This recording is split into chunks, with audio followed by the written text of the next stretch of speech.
দোস্ত এই যে দেখ আমার গার্লফ্রেন্ড রিয়া তোকে ভাবি। ভাবি ভালো আছেন? ভাই একটা কথা জানার ছিল, সত্যি করে বলতে হবে কিন্তু। অবশ্যই ভাবি, আপনি কি জানার আছে বলেন, সত্যি করে কিন্তু। ভাইয়া ও কি আমাকে ভালোবাসে? হ্যাঁ ভাবি, এটা আপনি কোনো কথা বললেন উনি আপনার ভালোবাসে কিনা? উই তো হুইতে বইতে খাইতে শুধু রিয়া আর রিয়া। মাঝে মাঝে আঙ্গ দুইজন রিয়া করে ডাক দেন, এটা আপনি কোনো কথা বললেন ভাবি? আচ্ছা ঠিক আছে ভাইয়া, আর কিছু জানা লাগবে না, চলো। দেখছো বিশ্বাস হয়েছে? হ্যাঁ ঠিক আছে বন্ধু থাক। যা তেলে। দোস্ত এই যে দেখ আমার গার্লফ্রেন্ড সোহা তোকে ভাবি। হাই ভাইয়া। হ্যালো ভাবি। আচ্ছা তোমরা একটু দাঁড়াও, কথা বলো, আমি আসতেছি। হ্যাঁ আচ্ছা ভাইয়া, আপনাদের একটা কথা জিজ্ঞেস করি, হ্যাঁ একদম সত্যি সত্যি বলবেন। একদম সত্যি করে কোন ভাবি?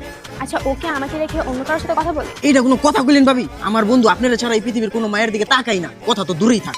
আমার বন্ধু লাগে মাঝে মাঝে টিয়া পাখি হয়ে গেছে, সারাদিন সোহা সোহা সোহা সোহা, মাঝে মাঝে আঙ্গ দুইজন সোহা করেন। বন্ধু মিট মাই গার্লফ্রেন্ড সাফা তোকে ভাবি। ভাবি ভালো আছেন? এই তো ভাই একটা কথা জিজ্ঞেস করি। থাক ভাবি, আপনারা আর জিগাইতে হবে না, আমি জানি আপনি কি জিগাবেন, এটা আমি আপনারা কয়ে দিতেছি যে আমার বন্ধু আপনারা ছাড়া কাউরে ভালোবাসে না। আমার বন্ধুর জীবনে দুইটাই নারী আছে, একটা হলো আমার বন্ধুর মা আর একটা হলেন আপনি। সারা দিন ভাবি সাফা সাফা সাফা সাফা করতে করতে আমাকে দুজনের কান ঝালাপালা বানালে। আচ্ছা ঠিক আছে ভাইয়া, তাহলে আপনারা একটু আড্ডা দেন। হ্যাঁ আমি সামনে যাই। ঠিক আছে আসো। ওকে, আল্লাহ হাফিজ। এই যে তোর মতো পোলাপানের লেগা আঙ্গ মতো পোলাপানের রাতে শ্যাম্পু তুলে লইতো। Hi babes. Hello babes.